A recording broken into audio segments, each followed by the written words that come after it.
Essays on Untouchables and Untouchability, Politico by Babasaheb Ambedkar.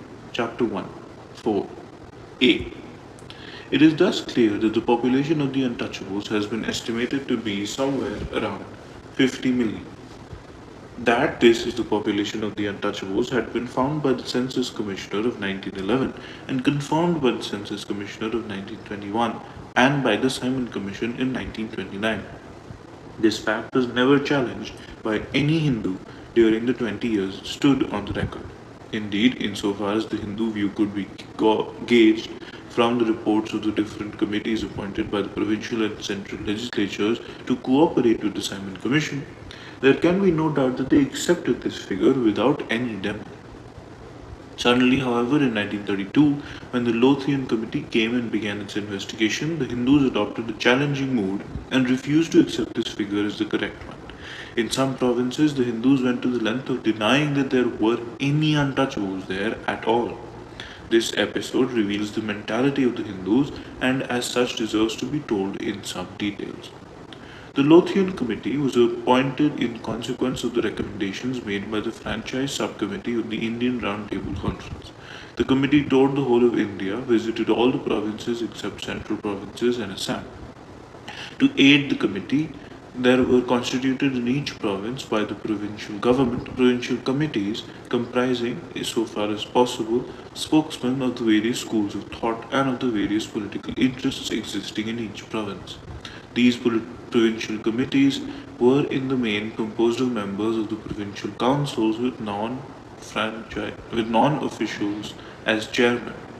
With a view to concentrating discussion, the Indian Franchise Committee issued a questionnaire covering the field included in its terms of reference.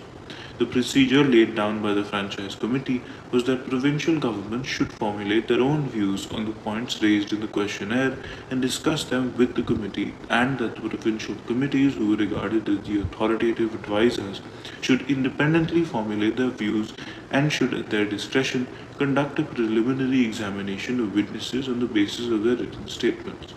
The report of the Indian Franchise Committee was therefore a thorough piece of work based upon detailed investigation.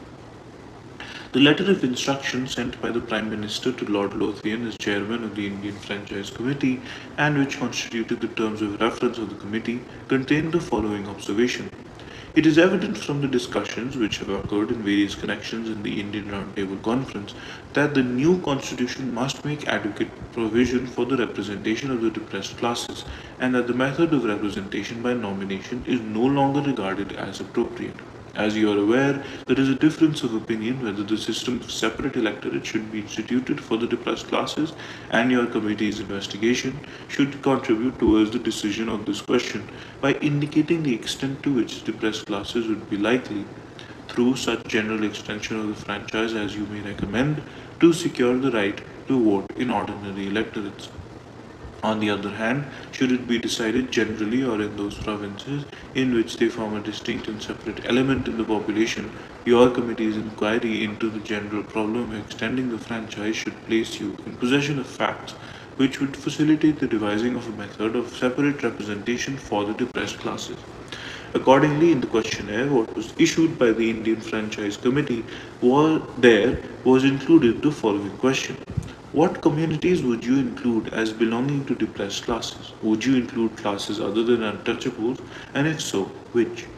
I was a member of the Indian Franchise Committee. When I became a member of the community, I was aware that the principal question on which I should have give battle with the caste Hindus was the question of joint versus separate electorates for the untouchables. I knew that in the Indian Franchise Committee, the odds would be heavily against them. I was to be the only representative of the untouchables in the committee, as against half a dozen of the caste Hindus. Against such an unequal fight, I had prepared myself. Before accepting membership of the Indian Franchise Committee, I had stipulated that the decision on the question whether the untouchables should have joined or separate electorates should not form part of the terms of reference of the committee. This was accepted, and the question was excluded from the purview of the Indian Franchise Committee.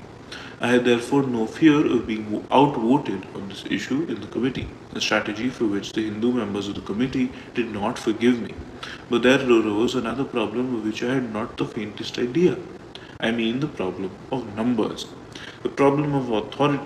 The problem of numbers having been examined between 1911 to 1929 by four different authorities who found that the population of untouchables was somewhere around 50 million, I did not feel that there would be any contest over this issue before the Indian Franchise Committee.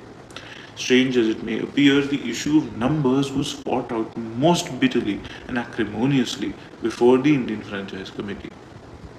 Committee after committee and witness after witness came forward to deny the existence of the untouchables. It was an astounding phenomenon with which I was confronted. It would be impossible to refer to the statement of individual witnesses who came forward to deny the existence of such a class as the untouchables.